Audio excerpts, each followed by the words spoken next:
the AI or traditional AI or generative AI, just putting those aside for a moment, the main problem that you're pointing out in your article is that the way it's being sold is right now seems to be the real problem.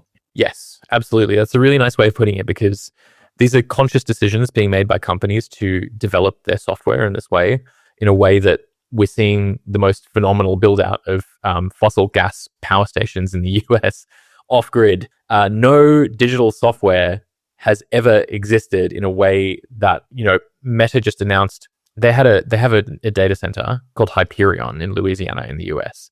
And they initially proposed 2.2 gigawatts of gas. That is, I wish I had like a comparison point handy, but that is massive, right? Like these are country-sized levels of fossil gas turbines, right? Nowhere in the world have we built gas turbines at this scale, except for like one or two examples in the Middle East. And so that was pretty bad. A few weeks ago, they announced 5.5 extra gigawatts on top of that. So the annual emissions from this one data center will just massively increase Meta's emissions by a couple of times. There was another one from Microsoft that will itself, on its own, bring about a 55% increase in Microsoft's total greenhouse gas emissions.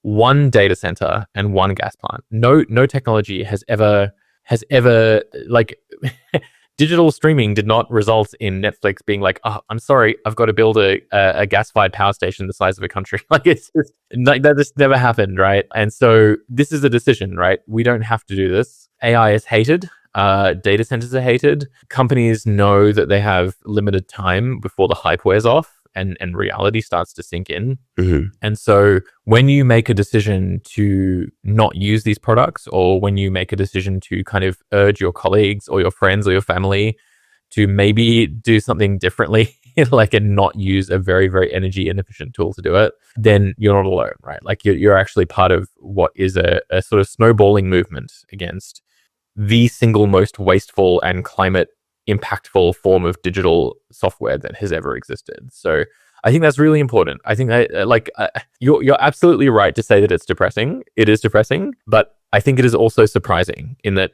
we are realizing how much you can push back against this sort of thing.